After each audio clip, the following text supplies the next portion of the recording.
Revolution at Point Zero: Housework, Reproduction, and Feminist Struggle by Silvia Federici.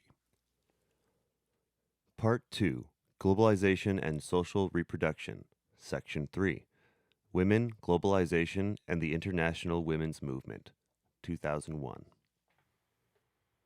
Images of women clutching their children among the rubble of what was once their homes, or struggling to recreate a living under the tents of refugee camps, or working in sweatshops, brothels, or as a domestic worker in foreign countries, have been for years a staple of news reports. And statistical accounts support the story of victimization told by these images, so much so that feminization of poverty has become a textbook sociological category. Yet, the factors motivating such dramatic deterioration of women's living conditions, ironically coinciding with the UN campaign to improve the status of women, are not well understood in the United States, even in feminist circles. Feminist sociologists now agree that women worldwide are bearing a disproportionate cost for their country's integration into the global economy. But why this is the case is not discussed, or it is attributed to the patriarchal bias of the international agencies that preside over globalization. Thus, some feminist organizations have proposed a new march through the institutions in order to influence global development and make financial agencies like the World Bank more sensitive to gender.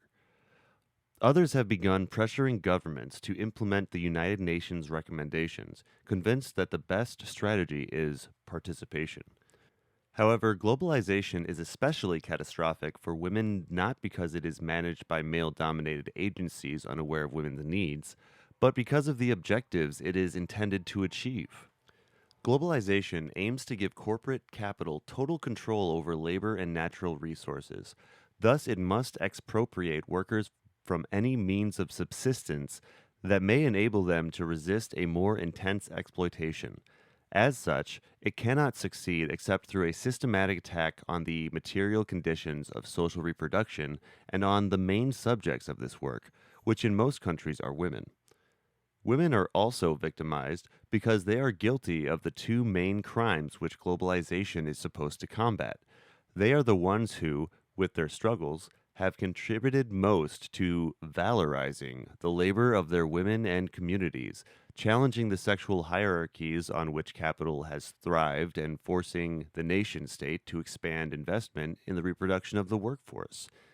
They have also been the main supporters of a non-capitalist use of natural resources, land, waters, forests, and subsistence-oriented agriculture, and therefore have stood in the way of both the full commercialization of nature and the destruction of the last remaining commons.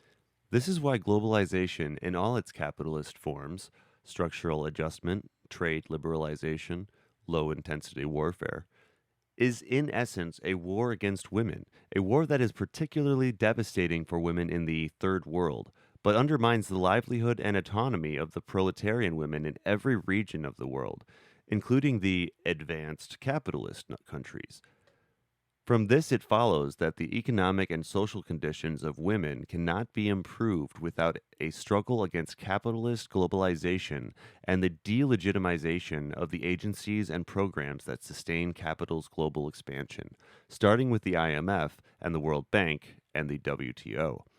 By contrast, any attempt to empower women by gendering these agencies is not only doomed to fail, but is bound to have a mystifying effect, allowing those agencies to co-opt the struggles that women are making against the neoliberal agenda and for the construction of a non-capitalist alternative.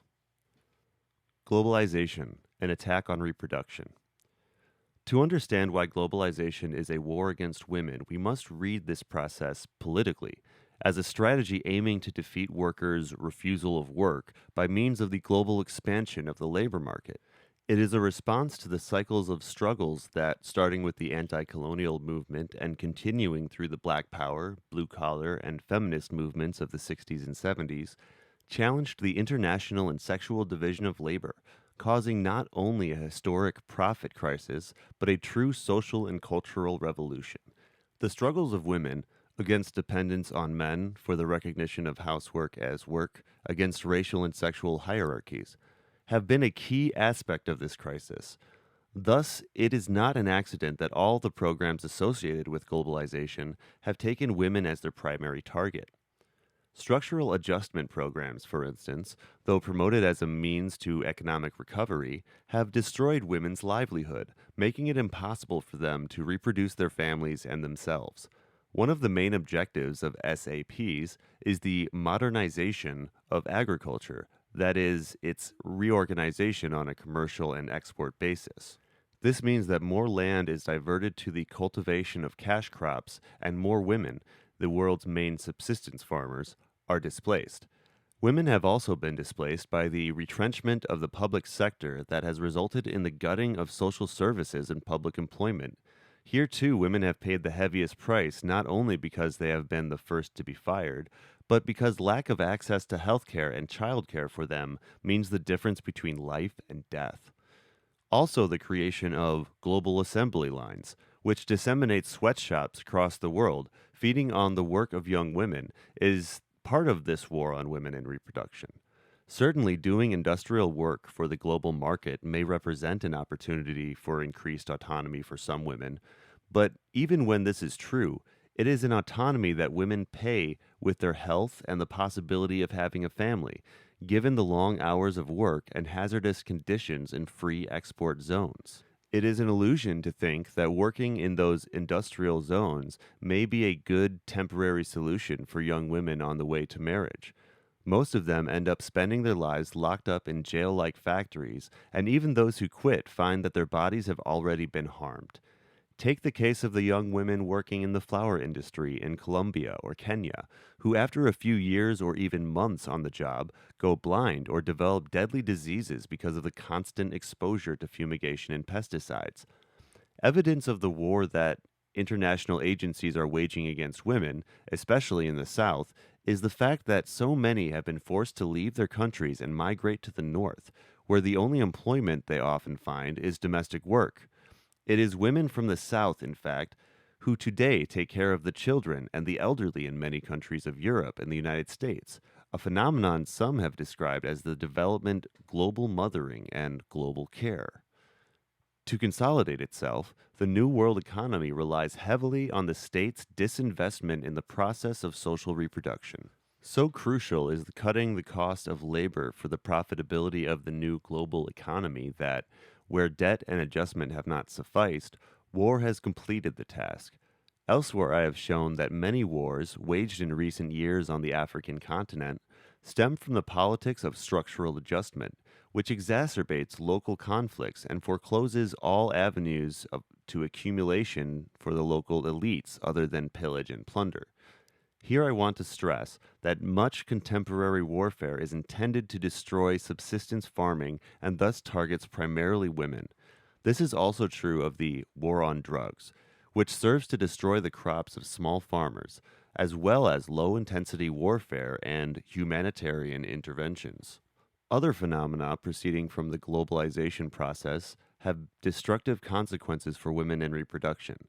Environmental contamination, the privatization of water, the latest mission of the World Bank, who cavalierly predicts that 21st century wars will be water wars, the clear-cutting and exporting of entire forests.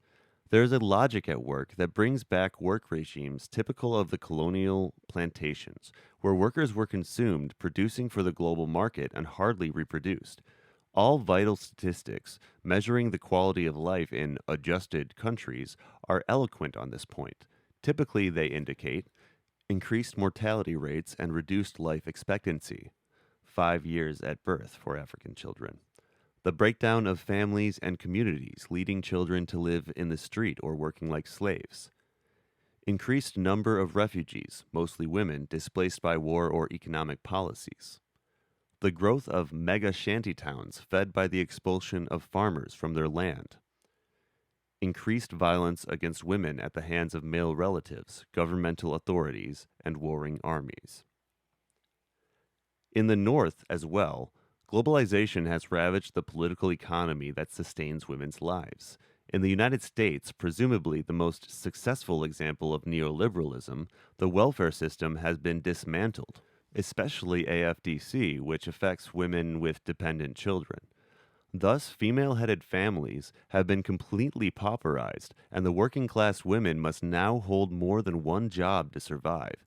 Meanwhile, the number of women in jail has continued to increase, and a policy of mass incarceration has prevailed that is consistent with the return of plantation type economies, also in the heartland of industrialism. Women's struggle and the international feminist movement. What are the implications of this situation for the international feminist movements? The immediate answer is that feminists should not only support the cancellation of the Third World debt, but engage in a campaign for a policy of reparations, returning to the communities devastated by adjustment the resources taken away from them. In the long run, feminists must recognize that we cannot expect any betterment of our lives from capitalism. For we have seen that as soon as the anti-colonial, the civil rights, and the feminist movements forced the system to make concessions, it reacted with the equivalent of a nuclear war. If the destruction of our means of subsistence is indispensable for the survival of capitalist relations, this must be our terrain of struggle. We should join the struggles that women are making in the South, which have shown that women can shake up even the most repressive regimes. An example is the Madres de la Plaza de Mayo in Argentina, who for years have defied one of the most repressive regimes on earth, at a time when no one else in the country dared to move. A similar case is that of the proletarian/indigenous women in Chile, who, after a military coup of 1973, came together to ensure that their families would have some food, organizing communal soup kitchens, in this process becoming aware of their needs and their strength as women. These examples show that the power of women does not come from above, dispensed by global institutions like the United Nations, but must be built from below, for only through self-organization can women revolutionize their lives. Indeed, feminists would do well to consider that the United Nations initiatives on behalf of women's rights have coincided with the most devastating attack on women across the planet, whose responsibility lies squarely with agencies that are members of the United Nations system, the World Bank, IMF, WTO, and above all, the UN Security Council.